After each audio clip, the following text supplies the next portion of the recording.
Scene start होता है Australia से, जहाँ डार्कनेस पहुंच गया था। ऑस्ट्रेलिया की बीस्ट किंग को ढूंढते ढूंढते वो वहां पहुंच गया था। एक स्ट्रॉन्गर ओपोनेंट को ढूंढते ढूंढते वो वहां पहुंच गया था। ऑस्ट्रेलिया में एक घमासान लड़ाई भी शुरू हो गया था। गॉडजिला को पोजेस किया हुआ डार्कनेस और ऑस्ट्रेलिया का बीस्ट किंग अब एक दूसरे से लड़ने लगी थे, एक दूसरे के जान के प्यासे हो गए थे। ऑस्ट्रेलिया का बीस्ट किंग तो अब गॉडजिला को चारों ओर से जकड़ भी चुका था। उसके हाथ पैर और पूंछ को अपने टेंटाकल्स में कसने भी लगा था। देखते ही देखते बीस्ट किंग गॉडजिला के टुकड़े टुकड़े करने लगता है, उसे लिम्ब बाय लिम्ब फाड़ने भी लगता है। गॉडजिला चीख रहा था, चिल्ला रहा था, पर बीस्ट किंग उसकी एक नहीं सुन रहा था।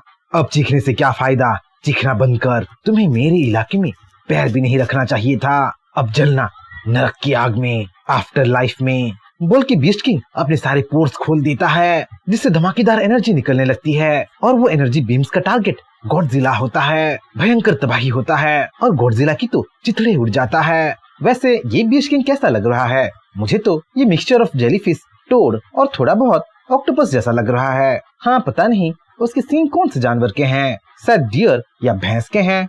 बैटल का ऐसा रिजल्ट देख कोई भी सोचता कि बीस्ट किंग ही यह बैटल जीत गया है। इसीलिए तो कैंगरू बीस्ट भी खुश हो रहा था, क्योंकि उसका मास्टर विजेता जो हो गया था, अपने दुश्मन की वो चिथड़े जो उड़ा दिया था। पर अचानक कुछ अजीब सा होने लगता है। गॉडजिला का जो बॉडी डिसइंटीग्रेट हो गया था, जिसका हड्डी भी नहीं बचा था, वो बॉडी अब रिजुविनेट होने लगा था, धीरे धीरे हील होने लगा था। ऐसा रीजनरेशन बीस्ट किंग कभी नहीं देखा था, क्योंकि कुछ इम्पॉसिबल उसके सामने जो हो रहा था। थोड़ा बहुत अपने घाव को हील करना चलता है, अपने कुछ बॉडी पार्ट्स को हील करना चलता है, पर बीस्ट किंग के सामने एक ऐसा क्रिएचर था जो कि पूरी तरीके से मर चुका था। कुछ देर पहले उसके वाइटल्स का भी नामो निशान नहीं था, मतलब मुर्दा जिंदा हो गया था। कौन हो तुम, आखिरकार कौन हो तुम, बोल के बीस्ट किंग चीखने लगता है और उसकी ऐसी चीख सुन गॉडजिला हंसने लगता है। अरे अरे, तुम अभी से शौक में आ रहे हो? अभी तो बहुत कुछ बाकी है।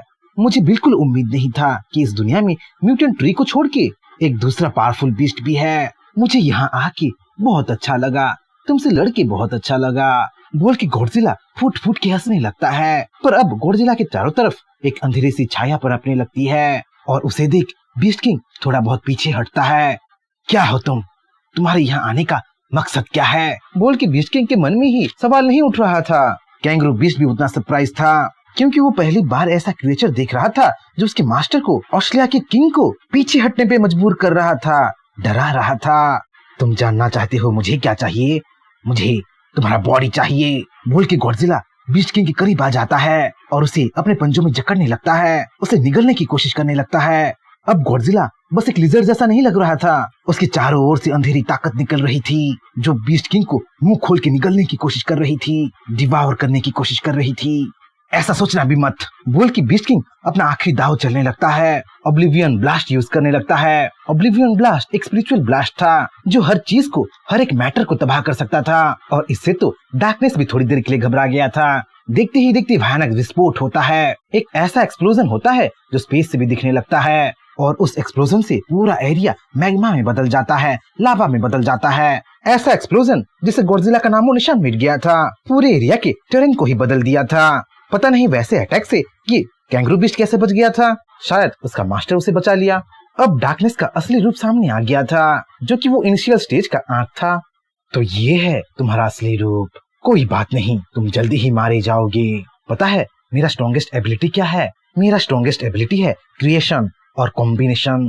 क्रिएशन स्किल से मैं अपनी तरह किसी भी क्रिएचर को बना सकता हूँ, और कॉम्बिनेशन स्किल से मैं जिस भी क्रिएचर को खाता हूँ उनके स्किल को अपना बना सकता हूँ। अब तुम मेरे खाना बनोगे, बोल के बीस्ट किंग अपने डिवाउर स्किल को एक्टिवेट कर देता है, जिससे बीस्ट किंग के अंदर से भी एक अंधेरी दांतों वाला स्वरूप निकल आता है, जो डार्कनेस को गटक जाता है। वहाँ जो भी हुआ था वो देख बेचारा कैंगरू बीस्ट तो बहुत कंफ्यूज हो गया था। वहाँ कौन जीता और कौन हारा उसकी समझ में तो बिल्कुल नहीं आ रहा था। मैं किंग अब जीते या हारे, बोल के कैंगरू बीस्ट जैसे ही शक करने लगता है, उसे गूज़बम्प्स आने लगते हैं, क्योंकि उसका किंग अब दहाड़ने जो लगा था। तुम मुझ पे शक कर रहे हो? तुम्हें क्या लगता है मैं हार जाऊंगा? बोल के बीस्ट किंग कैंगरू बीस्ट को डराने धमकाने लगता है, उसे अपने एनर्जी से दबाने लगता है। कैंगरू बीस्ट बहुत डर गया था, इसलिए तो वो झुक के अपने मास्टर से माफी मांगने लगा था, पर अंदर ही अंदर उसे भी एक डाउट सा आ गया था। डाउट की उसके सामने जो है उसके मास्टर की तरह जरूर दिख रहा है, पर उससे एक दुश्मन की बू आ रही है। पर कैंगरू बीस्ट कुछ नहीं कर सकता था। वो अपने मास्टर से सवाल भला कैसे उठा सकता था। अचानक बीस्ट किंग का एक टेंटेकल कैंगरू बीस्ट की ओर बढ़ने लगता है, जिससे कैंगरू बीस्ट तो घबरा ही जाता है। उसे लगने लगा था कि बीस्ट किंग उसे मारने वाला है या फिर कोई पनिशमेंट देने वाला है, पर उससे उल्टा तो बीस्ट किंग उसे एक बूंद देता है। कैंगरू बीस्ट को अपना थोड़ा एनर्जी दे देता है। अब कैंगरू बीस्ट बहुत पावरफुल महसूस करने लगा था और ये न्यू पावर पाके वो बहुत खुश हो रहा था। ये उतना बुरा भी नहीं है, मैं अब दूसरे क्रिएचर्स को न्यू एबिलिटीज दे सकता हूँ।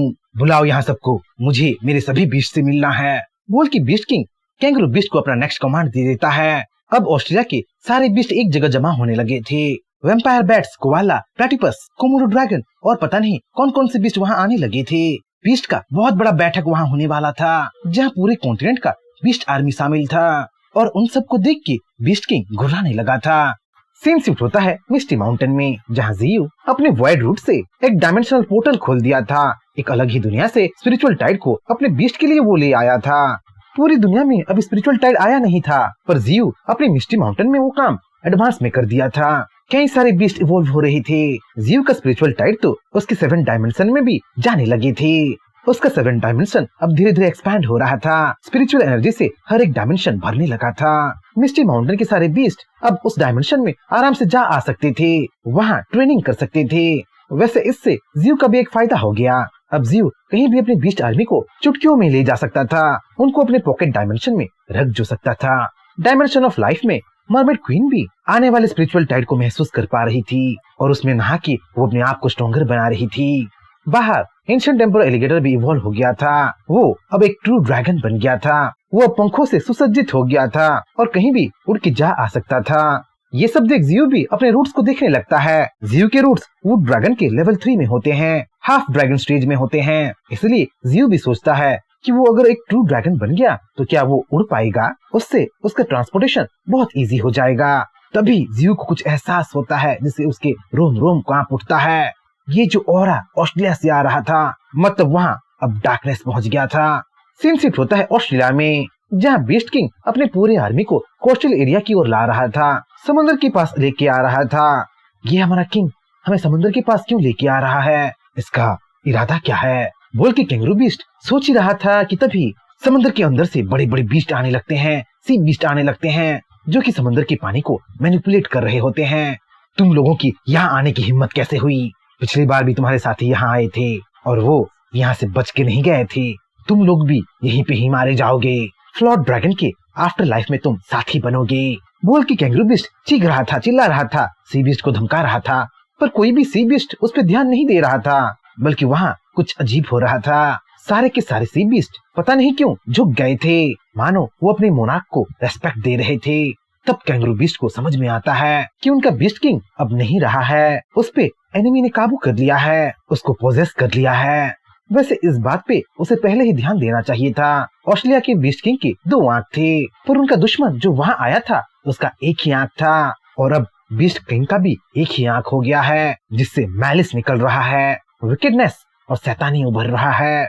तो यहाँ सब आ गए हैं, तो चलो अपने इवोल्यूशन के लिए तैयार हो जाओ, बोल के डार्कनेस अपने टेंटेकल्स को हवा में लहराने लगता है और स्पिरिचुअल टाइड के लिए गेट खोल देता है। वो भी इंटर डायमेंशनल स्किल यूज करने लगता है। स्पिरिचुअल टाइड अब चारों ओर बिखरने लगती है, जिसमें ऑस्ट्रेलिया की बीस्ट आर्मी और समुद्र की बीस्ट हर कोई इवॉल्व होने लगता है, स्पिरिचुअल एनर्जी को अब्सॉर्ब करने लगता है। बाहरी दुनिया में भी अब टाइम ऐसे ही बीत रहा था। देखते ही देखते 2 हफ्ता बीत चुका था। वैसे अब पूरी दुनिया में स्पिरिचुअल टाइड आ चुकी थी, जो पूरी दुनिया को अब धीरे धीरे बदल रही थी। पर जैसे पिछली बार स्पिरिचुअल टाइड आया था, वैसा इस बार नहीं हो रहा था। दुनिया के कोने कोने में डायमेंशनल क्रैक हुआ था और उसी से स्पिरिचुअल टाइड आ रहा था, स्पिरिचुअल एनर्जी लीक हो रहा था। उस क्रैक के नीचे जो भी बीस्ट थे, जो भी ह्यूमन सिटी थे, सिर्फ वही इवॉल्व हो पा रहे थे और बाकी पीछे रह गए थे। इसलिए एक जंग छिड़ रही थी। उस डायमेंशनल क्रैक को अपने काबू में रखने के लिए हर कोई कोशिश कर रहा था। बीस्ट और ह्यूमंस के बीच फिर से जंग छिड़ रहा था। इस बार तो जेजेंटिक बीस्ट उभर के आ रहे थे। नॉर्मल वुल्व्स भी अब हाथी जितने बड़े हो गए थे। कहीं कहीं जगह पे तो लोग बोल रहे थे कि वो लोग एक भालू देखे थे, एक जेजेंटिक भालू देखे थे, जो कि विशाल काय था, पहाड़ी जितना बड़ा था और जिसका एक ही पैर बिल्डिंग जितना बड़ा था। इस बार का स्पिरिचुअल टाइड हर किसी के दिमाग से खेल रहा था, जिसकी वजह से चारों ओर मैसेकर हो रहा था, खून खराबा हो रहा था। बड़े बड़े कंट्री भी अपने कंट्री से काबू खो दिए थे और केओस में हिस्सा ले लिए थे। तबाही और बर्बादी का एजेंट बन गए थे। वैसे फेडरेशन के ऊपर भी एक डायमेंशनल क्रैक बना था, पर वहाँ क्या हुआ था अभी तक उसका अपडेट नहीं आया था। सावलिंग की डार्क काउंसिल भी खुश थी, क्योंकि उनके रीजन में भी एक डायमेंशनल क्रैक बना था, जिससे वो इवोल्यूशन में हिस्सा ले रहे थे, और वो इस डायमेंशनल क्रैक को किसी के साथ शेयर नहीं करने वाले थे। वैसे 10 नेशन अलायंस में तो अलग ही चर्चा हो रहा था। वहाँ हर कोई खुश थे और अपने बिशप को चीयर कर रहे थे।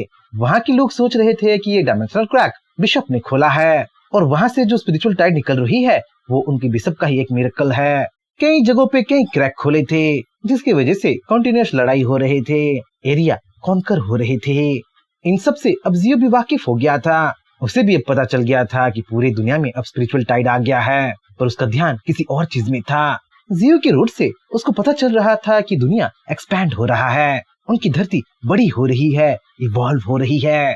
सीन शिफ्ट होता है 10 नेशन अलायंस के किसी बाहरी सिटी में, जिसकी ओर ड्रैगन बीस्ट बढ़ा चला आ रहा था। वैसे ये ड्रैगन बीस्ट वही ड्रैगन बीस्ट था जिसका जियो काम तमाम कर दिया था, जिसे डार्कनेस ने किसी तरह बचा लिया था, रेजरेक्ट कर लिया था। अब वो पूरी तरीके से इवॉल्व हो गया था, द ब्लैक ड्रैगन बन गया था। इंसानों, तुम लोग मरने के लिए तैयार हो जाओ। तुम लोगों ने मुझ पे हमला किया था, अब देखो मैं बदला लेने के लिए आ गया हूँ। तुम लोगों को खत्म करके मैं उस सांप को कुचलूंगा जिस पर्पल सांप ने मुझे अधमरा कर दिया था। बोल के वो ब्लैक ड्रैगन मुंह खोल के शहर की ओर बढ़ने लगता है, अपने हमले की तैयारी करने लगता है। पर शहर के लोग बड़े बेखौफ थे। वो तो ड्रैगन को देख के सेल्फी ले रहे थे, और तो और सोशल मीडिया में लाइव ब्रॉडकास्ट भी कर रहे थे। पर जल्दी ही उनका मजा सजा में बदल जाता है, जैसे ही ब्लैक ड्रैगन शहर में एनर्जी ब्लास्ट कर देता है, बड़े बड़े बिल्डिंग्स को चकनाचूर कर देता है, जबरदस्त एक्सप्लोजन करने लगता है। हो रहे इवेंट को डार्कनेस और उसकी आर्मी ऑस्ट्रेलिया से देख रही थी, और उससे उनको खुशी भी मिल रही थी।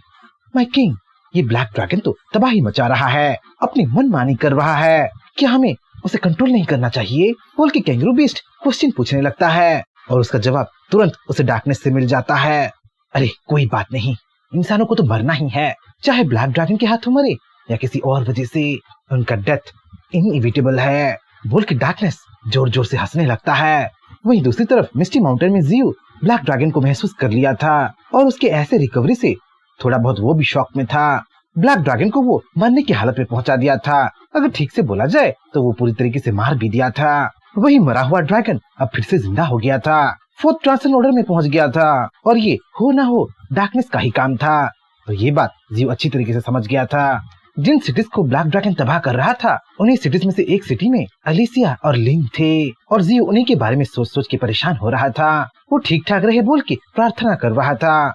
जियो की परसेप्शन अब धीरे धीरे स्ट्रॉन्गर हो रहे थे, उसकी स्पिरिचुअल पावर तो 9 मिलियन से भी ज्यादा हो गए थे। अब टाइम आ गया था कि जियो 5th ट्रांसन ऑर्डर में पहुंच जाए, क्योंकि वो अगर देरी करेगा तो वो पीछे रह जाएगा, डार्कनेस उसे आगे चला जाएगा, और ये वो हरगिज होने नहीं दे सकता। डार्कनेस भी तो धीरे धीरे इवॉल्व हो रहा है। धीरे धीरे बोलना गलत होगा, डार्कनेस तो लंबी छलांग मार रहा है, वो डायरेक्ट 4th ट्रांसन 3rd ट्रांसन में पहुंच रहा है। अगर वो ऐसे ही इवॉल्व होता रहा तो एक टाइम ऐसा आएगा जब वो जियो को ही निगल जाएगा, या फिर जियो को पोजेस कर लेगा। जियो तुरंत अपने रूट्स को गैदर करने लगता है, और 5th ट्रांसन ऑर्डर में पहुंचने का प्रोसेस स्टार्ट कर देता है। जोरदार आसमान छूने वाली एनर्जी निकलने लगती है, जियो का पार्ट्स फिर से चेंज होने लगता है। जियो अब एक विशालकाय पेड़ बन गया था, ब्राउन पीली पेड़ बन गया था, और उसका फेशियल स्ट्रक्चर तो अब हरा भरा बन गया था। तभी उसे कुछ अजीब सा लगता है, क्योंकि वो कोई चीज नोटिस जो करता है। प्रीवियसली जियो जब भी इवॉल्व होता था उसे कोई नया स्किल जरूर मिलता था, अगर नया स्किल ना मिले तो उसका करंट स्किल अपग्रेड जरूर होता था, पर इस बार ऐसा कुछ नहीं हुआ था। और ये देख जियो कंफ्यूज हो गया था, उदास हो गया था। तभी सिस्टम उसके साथ कम्युनिकेट करता है और उसको कुछ इम्पोर्टेंट बताता है। सिस्टम जियो को बताता है कि जियो अब 5th ट्रांसन ऑर्डर में पहुंच गया है, और अब से उसके इवोल्यूशन का डायरेक्शन वो खुद चूज करने वाला है।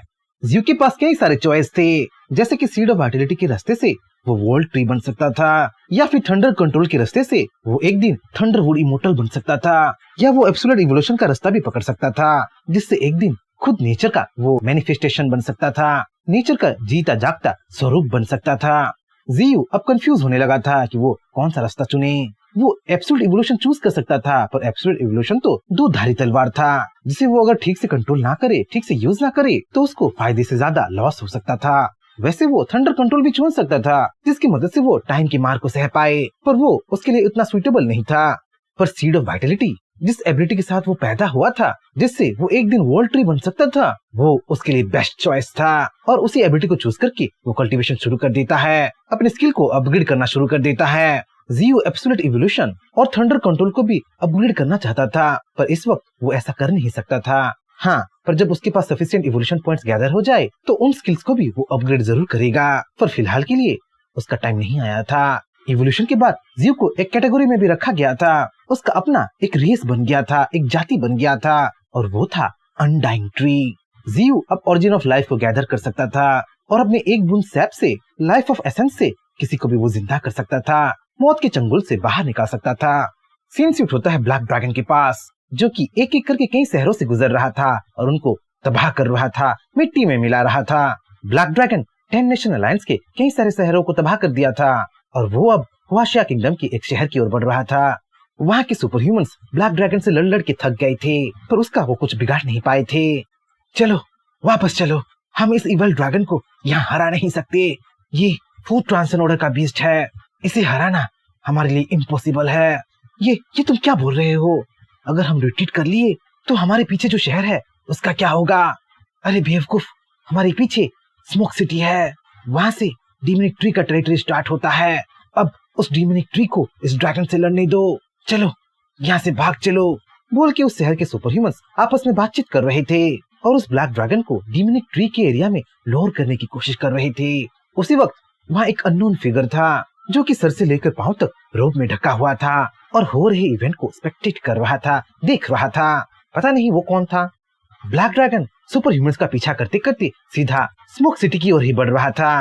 म्यूटेंट ट्री, मैं तुम्हें मार दूंगा और तुम्हें मार के मैं अपने मास्टर को प्लीज करूंगा, खुश करूंगा, और उसके बाद मैं उस पाइथन को ढूंढूंगा जिसने मेरा बुरा हाल किया था और उस पर्पल पाइथन को मैं तरपा तरपा के मारूंगा, बोल के ब्लैक ड्रैगन हंस हंस के स्मोक सिटी की ओर बढ़ रहा था।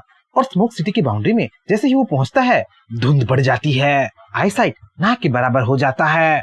पर ब्लैक ड्रैगन वहाँ नहीं रुकता, वो सीधा मिस्टी माउंटेन की ओर बढ़ने लगता है और इस प्रोसेस में वो मिस्टी माउंटेन के सारे बीस्ट को एक्टिव कर देता है, अलर्ट कर देता है। मिस्टी माउंटेन के सारे बीस्ट ब्लैक ड्रैगन को दूर से ही देख लिए थे और फिलहाल ब्लैक ड्रैगन के साथ कौन लड़ेगा वही डिस्कस कर रहे थे। वो दुश्मन जो आ रहा है वो बहुत पावरफुल है। फिलहाल मास्टर कल्टीवेशन में बिजी हैं, उनको बिना डिस्टर्ब किए उस क्रिएचर से हमें निपटना होगा। मैं इस रीजन को लॉक कर रही हूँ, बोल के नाइनटेल फॉक्स पूरे रीजन को प्रतिबंधित करने लगती है, होने वाले बैटल के लिए प्रिपरेशन करने लगती है। तभी ब्लैक ड्रैगन से लड़ने के लिए एंशिएंट एम्परर एलिगेटर सामने आता है, जो कि अब एक ट्रू ड्रैगन बन गया था, अर्थ एलिमेंट और वाटर एलिमेंट से इम्ब्यून था। उसको तुम मुझ पे छोड़ दो, बोल के एंशिएंट एम्परर एलिगेटर अब बैटल के लिए आगे बढ़ता है। दूसरी तरफ धुंध की वजह से ब्लैक ड्रैगन बहुत इरिटेट हो रहा था, उसे कुछ दिख जो नहीं रहा था। गुस्से में वो मुंह खोल के एनर्जी ब्लास्ट करने लगता है, धुंध को डिस्पर्स करने लगता है, हटाने लगता है। पर जब धुंध क्लियर होता है उसके सामने एक पंखों वाला ड्रैगन मुंह खोल के उसके सामने ही खड़ा था, मानो वो उसी का ही इंतजार कर रहा था। ये ज़ियो का प्रतिबंधित क्षेत्र है, तुम यहाँ से आगे नहीं बढ़ सकते, बोल के वो पंखों वाला ड्रैगन ब्लैक ड्रैगन को रोकने लगता है। और ये सब सुन के ब्लैक ड्रैगन गुस्से से भड़कने लगता है। तुम होते कौन हो मुझे रोकने वाले? 3 साल पहले तुम लोगों ने हमारे प्रोफेट को मार दिया था, इस बार तुम मारे जाओगे, तुम्हारा गॉड ट्री मारा जाएगा और इसी से मामला चुकता होगा, बोल के ब्लैक ड्रैगन भी अपना धौंस जमाने लगता है। एंशिएंट एम्परर एलिगेटर को डराने की कोशिश करने लगता है। देखते ही देखते दोनों ड्रैगन भिड़ने लगते हैं और सबसे पहला मूव ब्लैक ड्रैगन चलता है। ब्लैक ड्रैगन अब कुंडली मारने लगा था और अपनी कुंडली में एंशिएंट एम्परर एलिगेटर को जकड़ने लगा था। ब्लैक ड्रैगन उतने में नहीं रुकता, वो तो एंशिएंट एम्परर एलिगेटर पे एनर्जी ब्लास्ट की तैयारी भी करने लगा था। पर इससे पहले कि ब्लैक ड्रैगन अपना अटैक सक्सेसफुली लॉन्च कर पाए, ancient emperor alligator rock dragon mode में आ जाता है, जिससे उसका बॉडी पत्थर की तरह हो जाता है, तन बदन में लावा दौड़ने लगता है। वो अब इतना मजबूत हो गया था कि वो एक ही हाथ से ब्लैक ड्रैगन की कुंडली को खोलने लगा था और ब्लैक ड्रैगन के एनर्जी ब्लास्ट का जवाब फायरी ब्लास्ट से वो देने लगा था। जैसे ही 2 एलिमेंट्स टकराते हैं, भयानक तबाही मचती है, चारों तरफ धुआं धुआं हो जाता है और ब्लास्ट के इम्पैक्ट की वजह से दोनों ड्रैगन दूर जा गिरते हैं। ऐसे ही मौके का शायद ब्लैक ड्रैगन इंतजार कर रहा था और मौका देख के ही वो एंशिएंट एम्परर एलिगेटर पे कूद पड़ा था, उसके गर्दन को दबोच लिया था, उसे अपने दांतों में जकड़ने लगा था। Ancient emperor alligator black dragon को हल्के में नहीं ले सकता था। ब्लैक ड्रैगन 4 ट्रांसन ऑर्डर का था और अगर उसके सामने वो ढीला पड़ेगा तो मौत ही एंशिएंट एम्परर एलिगेटर का इंतजार कर रहा होगा। दर्द में भी एंशिएंट एम्परर एलिगेटर हमला करने लगता है। अपने शार्प क्लॉस से ब्लैक ड्रैगन को घायल करने की कोशिश करने लगता है, उसकी चमड़ी उधेड़ने की कोशिश करने लगता है। अगर ब्लैक ड्रैगन पे हमला हो तो वो कैसे चुप रहेगा, वो भी रिटेलिएट करता है। अपने एनर्जी ब्लास्ट से एंशिएंट एम्परर एलिगेटर को खत्म करने की पूरी कोशिश करता है, पर इस बार उसके एनर्जी ब्लास्ट को एंशिएंट एम्परर एलिगेटर ने अपने पंखों से रोक लिया था। वो ब्लैक ड्रैगन को कड़ी टक्कर दे रहा था। वहीं बैटल को नाइनटेल फॉक्स देख रही थी और सिचुएशन को देख के वो ज्यादा खुश नहीं थी। ब्लैक ड्रैगन बहुत पावरफुल है, अगर एंशिएंट एम्परर एलिगेटर ऐसे ही लड़ता रहा तो बैटल कई दिनों तक चलेगा। एंशिएंट एम्परर एलिगेटर की और भी काम है, उसे पूरे मिस्टी माउंटेन के देखरेख का काम दिया गया है। मास्टर कल्टीवेशन कर रहे हैं, थोड़ी देर बाद हम भी कल्टीवेशन करेंगे। अगर बैटल ऐसा ही चलता रहा तो हमारी देखरेख वो कैसे करेगा। लग रहा है अब मुझे ही बैटल में जाना होगा, उस ड्रैगन का कीमा बनाना होगा, बोल के नाइनटेल फॉक्स सोच ही रही थी कि तभी जियो नाइनटेल फॉक्स से टेलीपैथी से कांटेक्ट करने लगता है, कम्युनिकेट करने लगता है। तुम्हें कुछ करने की जरूरत नहीं है, अब मैं उस ड्रैगन को संभालूंगा। तुम जाओ अपना कल्टीवेशन शुरू कर दो, स्पिरिचुअल पावर को अब्सॉर्ब करना शुरू कर दो, बोल के जियो अपने सर्पेंटाइन रूट्स को ब्लैक ड्रैगन की ओर भेजने लगता है। दूसरी ओर एंशिएंट एम्परर एलिगेटर और ब्लैक ड्रैगन लड़े जा रहे थे। तुम इतने कमजोर हो और मुझसे लड़ने की कोशिश कर रहे हो, मुझे हराओगे? मुझे हराना तुम्हारे सपने में भी पॉसिबल नहीं है, बोल के ब्लैक ड्रैगन जहाँ हंस रहा था वहीं बातें बनाना बंद करो और लड़ो मुझसे, बोल के ancient emperor alligator black dragon को जवाब दे रहा था। तभी अचानक धरती कांपने लगती है और धरती के अंदर से एक जजेंटिक सर्पेंटाइन रूट निकल आता है। इस सर्पेंटाइन रूट को देख के ब्लैक ड्रैगन तुरंत उसे पहचान जाता है। ये पर्पल सर्पेंट वही सर्पेंट था जो एक टाइम पे उसे मार दिया था। अगर सब इन्फॉर्मेशन को जोड़ा जाए तो ये पर्पल सर्पेंट और कोई नहीं बल्कि जियो था। जियो द डीमोनिक ट्री था। तो तुम हो वो म्यूटेंट ट्री, तुम्ही ने बेस बदल के उस वक्त मुझे मारा था। अच्छा है कि तुम मेरे सामने आ गए, मैं आज दो काम निपटा दूंगा, मेरे और मास्टर के दुश्मन को ही आज खत्म कर दूंगा, बोल के ब्लैक ड्रैगन गुर्राने लगता है। वो जियो को मारने के लिए तत्पर हो रहा होता है। वहीं जियो एंशिएंट एम्परर एलिगेटर को अपना नेक्स्ट कमांड देता है, जाओ तुम यहाँ से जाओ, इस ड्रैगन को संभालने का जिम्मा तुम मुझ पे सौंप दो, तुम जाओ और अपना कल्टीवेशन शुरू कर दो, बोल के जियो एंशिएंट एम्परर एलिगेटर को मिस्टी माउंटेन के गहराई में भेज देता है और खुद ब्लैक ड्रैगन को एक जोरदार पंच मार के उसे अलग ही डायमेंशन में ले जाता है। उस डायमेंशन में ब्लैक ड्रैगन और जियो आमने सामने थे और दोनों के दोनों ही जजेंटिक रूप में थे। एक जहाँ टोमाहॉक स्नेक और एक कोबरा का मिक्सचर था, वहीं दूसरा एक लेजेंडरी ड्रैगन था। तो तुम सच में म्यूटेंट ट्री हो? पिछली बार मैं तुम्हें पहचान नहीं पाया था, तुम्हें देख के मुझे सच में लगा था कि तुम एक सांप होगे, पर देखो मैं गलत था, पर तुम्हारे ऑरा से मैं अब तुम्हें पहचान गया हूँ, बोल के ब्लैक ड्रैगन जियो का मजाक उड़ाने लगता है। और वो मजाक उड़ाए भी क्यों ना, उसे तो लग रहा था कि वो जियो द डीमोनिक ट्री को आराम से हरा देगा। तो क्या डार्कनेस सच में आ गया है, बोल के जियो क्वेश्चन पूछा ही था कि ब्लैक ड्रैगन जोर जोर से हंसने लगता है। तुम्हें क्या लगता है मैं तुम्हें ऐसी बात बताऊंगा? क्या मैं तुम्हें बेवकूफ लगता हूँ? पिछली बार तुमने मुझे मौत के घाट उतार दिया था, तुम्हारी वजह से मैं ट्रू ड्रैगन नहीं बन पाया था। इस बार मैं हर चीज का बदला लूंगा और तुम्हारे खून से मैं फीस्ट करूंगा, बोल के ब्लैक ड्रैगन अपने पूरे बॉडी को एनर्जी से घेर लेता है, डिस्ट्रक्टिव फ्लेम से अपने आप को जलाने लगता है। ब्लैक ड्रैगन जियो से इतना नफरत कर रहा था कि उसे मारने के लिए वो अपनी सोल को भी जलाने लगा था। देख लो मुझे म्यूटेंट ट्री, ये कार्मिक फ्लेम्स है और इसी में जल की तुम्हारा जान जाने वाला है, बोल के ब्लैक ड्रैगन जियो की ओर बढ़ने लगता है, उसे जलाने की, उसे वहाँ खत्म करने की पूरी कोशिश करने लगता है। ब्लैक ड्रैगन का फ्लेम्स इतना पावरफुल था कि जियो का वॉइड भी शैटर हो रहा था, पर इससे पहले कि ब्लैक ड्रैगन और ज्यादा डैमेज कर पाए, जियो अपने वॉइड मैजिक से ब्लैक ड्रैगन को दबोच लिया था और ये देख ब्लैक ड्रैगन शॉक में आ गया था। ब्लैक ड्रैगन के हिसाब से तो सिर्फ उसका मास्टर ही वॉइड मैजिक यूज कर सकता था, पर ये क्या है, अब म्यूटेंट ट्री भी वो मैजिक यूज करने लगा था। ये तो ब्लैक ड्रैगन सपने में भी नहीं सोचा था। तुम मुझे मारने के लिए यहाँ आए थे, तुम तो मेरे नाखून के महल के बराबर भी नहीं हो। जाओ अपने डार्कनेस को बता दो, उसे मेरी तरफ से एक वार्निंग दे दो, वो मुझसे संभल के रहे और मुझसे मारे जाने का इंतजार करे। जियो की ऐसी धमकी सुन भी ब्लैक ड्रैगन जरा भी नहीं डरता। वो अपने मास्टर का वफादार था और वो जियो की बातें कैसे मानने वाला था, इसलिए तो वो जियो के मुंह पे ही उसको रिजेक्ट कर देता है, जिसकी वजह से जियो उसे अपनी कुंडली में कसने लगता है, उसकी हड्डियों को तोड़ के उसकी जान वहीं ले लेता है।